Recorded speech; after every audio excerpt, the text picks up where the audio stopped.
Hello everybody and welcome back to Burn Bright. This is Krista here. Today I am going to talk about the Days of Blood and Starlight by Laini Taylor. This book was published November 6th of 2012 by Little Brown Books for Young Readers.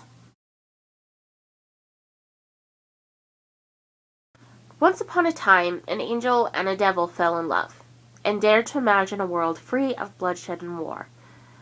This is not that world. Our student and monster's apprentice, Karu, finally has the answer she has always sought. She knows who she is and what she is, but with this knowledge comes another truth she would give anything to undo. She loved the enemy and he betrayed her, and a world suffered for it. Karu must decide how far she'll go to avenge her people. Filled with heartbreak and beauty, secrets and impossible choices, Days of Blood and Starlight find Karu and Akiva on opposing sides as an age-old war stirs back to life. While Karu and her allies build a monstrous army in a land of dust and starlight, Akiva wages a different sort of battle, a battle for redemption and hope. But can any hope be salvaged from the ashes of their broken dream? The Daughter of Smoke and Bone made my best of list. So much fun to read about. It was so different and unique, and I was glued to the pages. Absolutely mesmerizing story. Book 2 takes a different kind of twist to the story, though. As Karu is no longer in the human world, we also get to have the perspectives of several different other characters as we are trying to put together the pieces of a war, of the beginning of a war that's going to be taking place.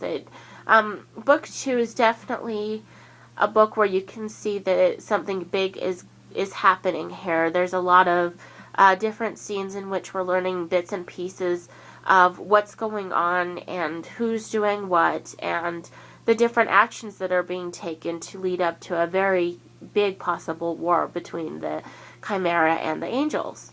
The book finally came together for me when we got to meet back up with Karu, who was not in the majority of the first half of the novel. Karu and Akiva have a very complicated relationship that they're trying to deal with. Some of the actions that Akiva has taken are possibly not going to ever be forgiven by Karu, and so this really is a darker novel because it deals a lot with the darker side of not only humanity but war in general. The first book introduced us to most of the world building and to our main characters, but the second book is delving further into the makings of war and brings in several new different characters, building up to the very complicated relationships. But I was very happy to see a lot of Susanna in this one. She was my absolute favorite character from book 1, and I am very happy to see that she continues on pushing the main plot of the book 2 here. When some of the characters from book 1 finally reunite back in book 2, it was way more smoother reading for me. I felt more comfortable knowing who I was reading about than the jumping around of these unfamiliar characters in a brand new world that we were still getting to know as readers. Because of the events in the first book, Karu, our main character Karu, becomes a whole new character to us in the sequel. You know, she still has the same personality. She leaves behind a lot of her funny quirkiness from book 1 behind. We see her grow immensely emotionally, and she just becomes a whole new person. But where this war is happening and she had to go through a lot emotionally, she becomes a darker person. When characters start to reunite, I was kind of happy to see a little bit of the old Karu back that we got to know, and you can definitely tell that the stress levels are rising and that something's building up and it's going to happen and it's going to be bad. After Akiva had,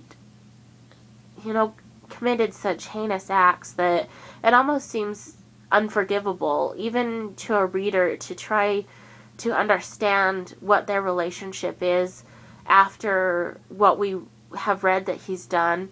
It's going to be interesting to see the direction that their relationship goes. There's very heartbreaking and heavy scenes. Terrible people that get into power and try to take advantage of their position. It comes through very well in this novel. There were times that it was hard to read for me. It's going to be interesting to see how the author will tie together the forbidden love between Akiva and Karoo, and if that is actually something that will ever be salvaged or can be salvaged with the events that have taken place. I have to say that for me, the one upside to this whole novel that really kept me rooting to read it and to figure out where the story was going was the story of Susanna and Mick. They are kind of the light in the darkness.